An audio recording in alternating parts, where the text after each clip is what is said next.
என் அன்பு சகோதர சகோதரிகளே, மீண்டுமாக ஆண்டவரும் இரட்சகருமான இயேசுவின் நாமத்தில் உங்களை அன்போடு வாழ்த்தி இந்த வாலிபர் ஓட்ட நிகழ்ச்சிக்கு வரவேற்கிறேன்.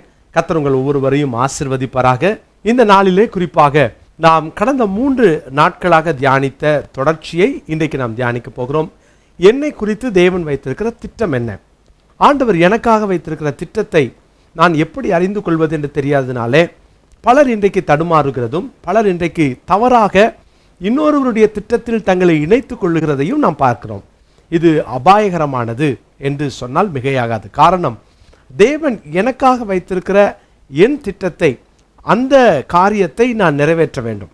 நான் ஒருவேளை என்னோட பெரிய கால் உள்ள ஒருத்தருடைய ஷூஸை நான் போடுவதற்கு, அல்லது என்னை விட சிறிய கால் உள்ள ஒருவருடைய ஷூஸை நான் போடுவதற்கு சமம். எனவே உங்களுக்காக தேவன் வைத்திருக்கிற திட்டம் எது என்பதை நீங்கள் கண்டுபிடிக்க பழகுங்கள். பிரியமானவர்களே, நான் எரேமியா 29ஆம் அதிகாரம் 11ஆம் வசனத்தை கடந்த 3 வாரமாய் நான் இதை மையமாய் வைத்து தியானித்து வருகிறோம்.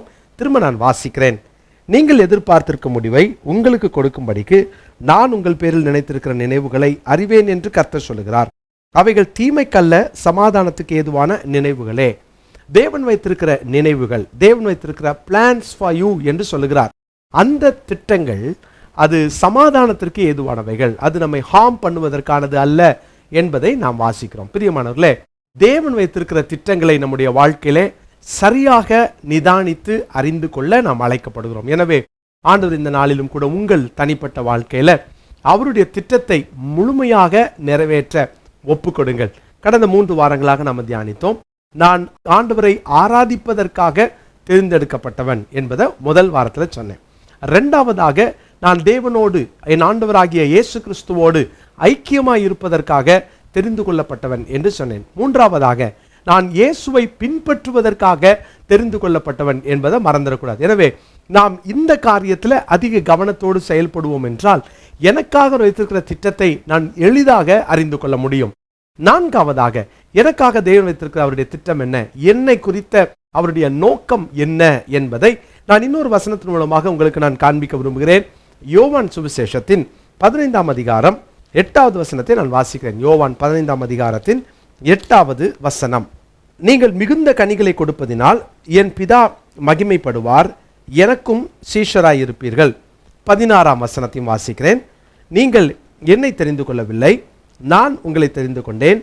நீங்கள் என் நாமத்தினாலே பிதாவை கேட்டுக்கொள்வது எதுவோ அதை அவர் உங்களுக்கு கொடுக்கத்தக்கதாக நீங்கள் போய் கனி கொடுக்கும்படிக்கும் உங்கள் கனி நிலைத்திருக்கும்படிக்கும் நான் உங்களை ஏற்படுத்தினேன். பாருங்க, நான் உங்களை ஏற்படுத்தினேன். எதற்காக? நீங்கள் போய் கனி கொடுக்க. அப்போ தேவன் ஒரு சீஷனாக நம்மை மாற்றி ஆண்டவர் அவருடைய இவாஞ்சலிசத்தில் என்னை அவர் ஈடுபடுத்த விரும்புகிறார். ஸோ ஒவ்வொருவர் மேலும் கர்த்தர் வைத்திருக்கிற நோக்கம், தேவனுடைய ஊழியத்தை எந்த விதத்திலாவது நான் செய்ய வேண்டும். இன்னொருத்தரை பார்த்து இந்த ஊழியத்தை போல என் ஊழியம் மாறணும் அப்படின்னு ஜெபிக்காதீங்க. அவங்கள மாதிரி நான் ஊழியம் செய்யணும் அப்படி ஜெபம் பண்ணாதீங்க. ஆண்டவரே, எனக்காக நீர் வைத்திருக்கிற ஊழியம் எதுவோ அதை நான் செய்ய விரும்புகிறேன், அதை எனக்கு காண்பியும், அந்த பாதையில் நான் போக விரும்புகிறேன். பாருங்க, ஆண்டவர் நம்மை அழைத்தது உண்மைதான். ஆனால் தேவனுடைய அழைப்பிலே, தேவனுடைய திட்டத்திலே சரியாக நாம் கவனம் கொள்ள அழைக்கப்படுகிறோம். அருமையானவர்களே, இந்த இடத்துல ஆண்டவர் சொல்றாரு, உங்களை நான் அனுப்புகிறேன், உங்களை ஏற்படுத்துகிறேன். நீங்கள் இந்த கிரேட் கமிஷன் என்று சொல்லப்படுகிற மத்தேயு சுவிசேஷத்தின் 28ஆம் அதிகாரத்தின் அந்த 19வது வசனத்திலே பாருங்க, ஆகையால் நீங்கள் புறப்பட்டு போய் சகல ஜாதிகளையும் சீஷராக்கி பிதா குமாரன் பரிசுத்த ஆவியின் நாமத்திலே அவர்களுக்கு ஞான ஸ்நானம் கொடுத்து நான் உங்களுக்கு கட்டளையிட்ட யாவையும் அவர்கள் கை கொள்ளும்படி அவர்களுக்கு உபதேசம் பண்ணுங்கள். அப்போ இது சீஷனை அனுப்பி அவருடைய திட்டத்தை அவர் அங்கே நிறைவேற்ற விரும்புகிறார். எனக்கு பிரியமானவர்களே, தேவ திட்டம் நம் வாழ்க்கையில நிறைவேற வேண்டும் என்று சொன்னால் இன்னைக்கு நீங்களும் நானும் அவருடைய திட்டத்தின்படியே நாம் போய் ஊழியம் செய்ய வேண்டும். இதுதான் இவாஞ்சலிசம் என்று சொல்வார்கள். அதாவது நல்ல செய்தி, இவாங்கிலியோன் என்ற கிரேக்க வார்த்தை பயன்படுத்தப்படுகிறது. அதனுடைய அர்த்தம் என்னவென்று சொன்னால் நல்ல செய்தி. ஆண்டவர் என்னை எதற்காக அனுப்புகிறார், எதற்காக தேர்ந்தெடுத்தார் என்றால் நல்ல செய்தி சொல்வதற்காக நான் தேர்ந்தெடுக்கப்பட்டவன். இன்னைக்கு நிறைய பேருடைய ஆதங்கம், நான் எந்த ஊழியத்திலும் பயன்பட முடியல, என்னை யாரும் பயன்படுத்த மாட்டிக்கிறாங்க, என்னை யாருமே அழைக்க மாட்டிக்கிறாங்க. ஒரு அருமையான இளைஞன் சொன்னா, எனக்கு எந்த பின்னணி இல்லை, படிப்பு இல்லை, ஊழியம் இல்லை, எனக்கு அழைப்பு தெரியலை, என்னுடைய அப்பா பாஸ்டர் கிடையாது, என்னை தூக்கி விடுறதுக்கு ஆள் இல்லை, என்னை அறிமுகப்படுத்த ஆள் இல்லை என்று நிறைய இல்லைகளை அவன் சொன்னான். நான் அவனிடத்துல சொன்னேன், இவைகள் எல்லாம் இல்லை என்பது உண்மைதான்.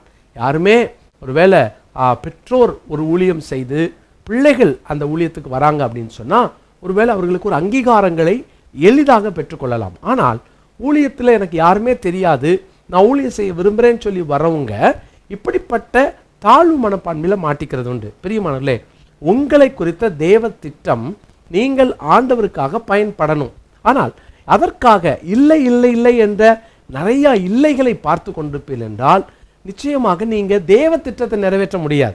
ஒருவேளை நான் ஊழியத்துக்கு வரும்போதும் என்னுடைய குடும்பத்திலே நான் ஆண்டவருடைய ஊழியத்தை செய்ய வரும்போது ஒருவேளை யாரோ என்னை அறிமுகப்படுத்தவோ அல்லது என்னை உற்சாகப்படுத்தவோ தூக்கிவிடவோ அல்லது யாராவது என்னை அறிமுகப்படுத்தி ஒரு ஊழியத்துக்கு அனுப்பி வைக்கிறதற்கோ ஆள் இல்லை. ஆனால் தேவன் அங்கே செய்ய வேண்டும் என்று சொல்லி நான் அவருக்கு காத்திருக்க கர்த்தர் கிருபை செய்தார்.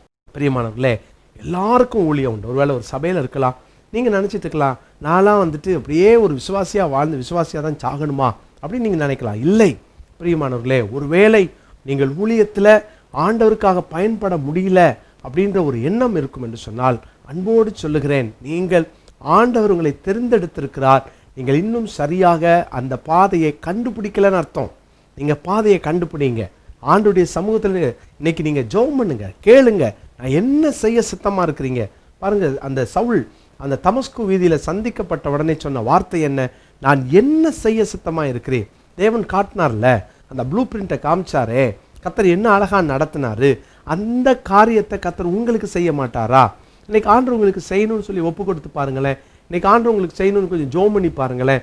ஆனால் என்ன செய்யணும் சொல்லுங்க. நீங்கள் ஒரு சின்ன ஊழியத்தை ஆரம்பிக்கலாம், ஒரு சின்ன வேலையை நீங்கள் ஆரம்பிக்கலாம். பிரியமானவர்களே, இன்னைக்கு ஆண்டவர் உங்களுக்கு கொடுத்துருக்கிற ஊழியத்தை உண்மையாக செய்யுங்க, உண்மையாக செய்யுங்க. சின்ன வேலையாக இருக்கலாம், அதில் உண்மையாக இருங்க. ஒரு கைப்பிரதி கொடுக்கலாம், அதில் உண்மையாக இருங்க. இதுதான் நல்ல செய்தி சொல்ல அழைக்கப்பட்டோம் என்பதை மறந்துடக்கூடாது. அருமையானவர்களே, இன்னொரு வசனத்தை நான் உங்களுக்கு காண்பிக்க விரும்புகிறேன். அப்போஸ்தலர் நடபடிகள் 13வது அதிகாரத்தில் 36வது வசனத்தை நான் வாசிக்கிறேன். அப்போஸ்தலர் 13வது அதிகாரம் 36வது வசனத்தை நான் வாசிக்கிறேன். தாவீது தன் காலத்திலே தேவனுடைய சித்தத்தின்படி அவருக்கு ஊழியம் செய்த பின்பு நித்திரை அடைந்து தன் பிதாக்களிடத்தில் சேர்க்கப்பட்டு அழிவை கண்டான். இங்கு பார்க்கிறோம், தாவீதினுடைய முடிவை குறித்து பார்க்கிறோம். தன் காலத்தில் தேவனுடைய சித்தத்தின்படி அவருக்கு ஊழியம் செய்தான். அப்போ ஊழியம் என்பது தேவன் வைத்திருக்கிறார், அதில் சந்தேகம் இல்லை, எல்லாருக்கும் உண்டு. இதில் ஆண்டு ஒருத்தரை தான் தேர்ந்தெடுத்தார், இன்னொருத்தரை ஊழியத்துக்கு வேணான்னு சொல்லிட்டாரா? இல்லை. நீ வேலை செய்தாலும் அங்கே ஆண்டவருடைய நாமத்தை மகிமைப்படுத்தணும், அங்கே இயேசு கிறிஸ்துவினுடைய நற்செய்தியை சொல்லி ஆக வேண்டும். பிரியமானவர்களே, நீங்கள் படிச்சுக்கிட்டு இருக்கலாம், ஆண்டவருடைய வேலையை செய்யுங்க. ஆண்டவருடைய வேலையை செய்வது நம்மேல் விழுந்த கடமை. இதில் யாருமே தப்பிக்க முடியாது. இது என்மேல் விழுந்த கடமை. சுவிசேஷத்தை அறிவிக்காவிட்டால் எனக்கு ஐயோ என்று அப்போஸ்தலனாகிய பவுல் சொல்றாரே. அப்போ என்ன முக்கியம் தெரியுமா? அவருடைய சித்தத்தை அறிந்து அவருடைய ஊழியத்தை தாவீது போல செய்ய ஆண்டவர் இன்னைக்கு நம்ம இடத்துல எதிர்பார்க்கிறார். இன்னைக்கு நம்மளை ரொம்ப ஆண்டவர் எதிர்பார்த்து இருக்கிறது, எந்த விதத்தில் நான் அவருக்காக பயன்படுவேன். இன்னைக்கு நீங்கள் பயன்படுவீங்களா? ஆண்டவருக்காக நீங்கள் பயன்படுவதற்கு நீங்கள் உங்கள் வாழ்க்கையை ஒப்பு கொடுத்துருக்கிறீங்களா? இன்னைக்கு ஆண்டவரே நீங்கள் என்னை பயன்படுத்துங்கன்னு ஜோம் பண்ணியிருக்கீங்களா?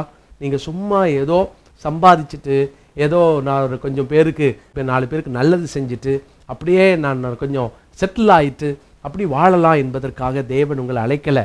தேவன் உங்களை அழைச்ச நோக்கம் எது தெரியுமா? அவருடைய ஊழியத்தை நீங்கள் செய்யணும்.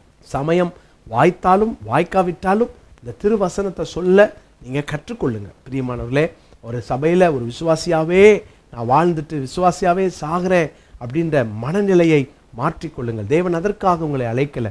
எந்த விதத்திலாவது நீங்கள் போகிற சபைக்கு நீங்கள் ஆத்தும ஆதாயம் செய்கிறவர்களாக நீங்கள் மாற வேண்டும். நீங்கள் ஆத்தும ஆதாயம் செய்வதற்காக நீங்கள் உங்களை ஒப்பு கொடுக்க வேண்டும். நீங்கள் யோசிங்க, ஆண்டவரே, என்னால் உங்களை அறிந்தவர்கள் எத்தனை பேர்? என் நிமித்தமாய் உங்களை கண்டு கொண்டவர்கள் எத்தனை பேர்? என் நிமித்தமாக இயேசு கிறிஸ்துவை இரட்சகராக ஏற்றுக்கொண்டவர்கள் எத்தனை பேர்? பிரியமானவர்களே, இன்னைக்கு ஆண்டவருடைய நாமத்தை மகிமைப்படுத்த உங்களை நீங்கள் அர்ப்பணிப்பீங்களா? பிரியமானவர்களே, யாராக இருந்தாலும் எந்த படிப்பு வரல, எனக்கு படிப்பே இல்லை அப்படின்னு சொல்லலாம்.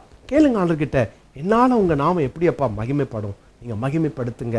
ஆண்டவரே, என்னால் நீங்கள் எப்படியாவது மகிமைப்படணும், அதற்கு ஏற்றாற் போல என்னை பயன்படுத்துங்க, எனக்கு உதவி செய்யுங்க.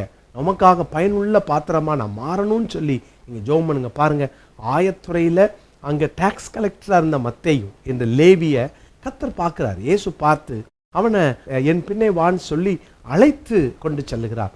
மத்தேயு கையில ஒரு ஊழியத்தை கொடுத்தாரே, மத்தேயு அப்போஸ்தலனை கர்த்தர் பயன்படுத்தினாரே, ஆண்டவருக்காக மரிக்கவும் தன்னை ஒப்பு கொடுத்தாரே. மத்தேயுடைய வாழ்க்கை போல உங்க வாழ்க்கை இருக்கலாம். நான் எல்லாராலையும் தள்ளப்பட்டுட்டேன், எல்லாரும் நீ கெட்டவேன்னு சொல்றாங்க, நான் பாவி, நான் மோசமானவன் எல்லாம் சொல்லிட்டு இருக்கலாம். நீங்க அதையே பார்த்துட்டு எவ்வளவு நாள் ஓடிட்டு இருக்க போறீங்க? அதே இடத்துல எத்தனை நாள் உட்கார்ந்துருக்க போறீங்க? தூசியை உதறிட்டு எழும்புங்க. இன்னைக்கு இயேசுவுக்காக எழும்புங்க. இன்னைக்கு சொல்லுங்க, அப்பா நமக்காக வாழ்றேன், நான் உமக்காக எழும்புறேன், இன்னைக்கு என்னையே உமக்கு நான் அர்ப்பணிச்சிடுறேன், நான் இனிமேல் உங்களுக்கு சொந்தம். அர்ப்பணிப்பீங்களா? இன்னைக்கு ஆண்டவருக்கு ஒப்பு கொடுப்பீங்களா? இன்னையிலிருந்து ஆண்டவருக்காக நான் ஏதாவதும் ஆண்டவருடைய சித்தத்தின்படி நான் செய்ய போறேன், ஆண்டவர் என்ன சொன்னாலும் நான் செஞ்சிருவேன். அப்படி ஒரு கீழ்ப்படிதலை இன்னைக்கு ஆண்டவருக்கு நீங்க உண்மையா நீங்க ஒப்பு கொடுத்து நீங்க ஜெபம் பண்ணீங்கன்னா ஆண்டவர் உங்க வாழ்க்கையை மாற்றுவார், உங்க எதிர்காலங்களை ஆசீர்வதிப்பார், அவருடைய திட்டத்தை உங்கள் வாழ்க்கையில நிறைவேற்றுவார். அருமையான தேவனுடைய பிள்ளைகளே, குறிப்பாக இளைஞர்களே, நீங்க எந்த நிலையிலிருந்து இந்த வார்த்தையை கேட்டுட்டு இருந்தாலும் ஆண்டவருக்கு தான் வாழ்க்கையை ஒப்பு கொடுத்து ஜெபம் பண்ண ஒருத்தரை கூட கர்த்தர் கைவிட்டதா சரித்திரமே இல்லை. ஏன்னா தேவன் உங்களுக்கு அவருடைய பெரிய திட்டத்தை அவர் நிறைவேற்ற விரும்புகிறார். இன்னைக்கு நீங்க உண்மையாக அர்ப்பணிச்சு ஜெபம் பண்ணுவீங்களா? இன்னைக்கு நம்ம ஜெபம் பண்ணலாமா? ஆண்டவரே என்னையே உமக்கு நான் தந்துறேன்னு சொல்லுங்க. இன்னைக்கு கடந்த 3 வாரங்களா இன்னைக்கும் சேர்த்து 4 காரியங்களை நம்ம தியானிச்சிருக்கிறோம் இல்லையா? ஆண்டவரை ஆராதிக்கிறதற்கு நீங்க தேர்ந்தெடுக்கப்பட்டவங்க, மறந்துடாதீங்க.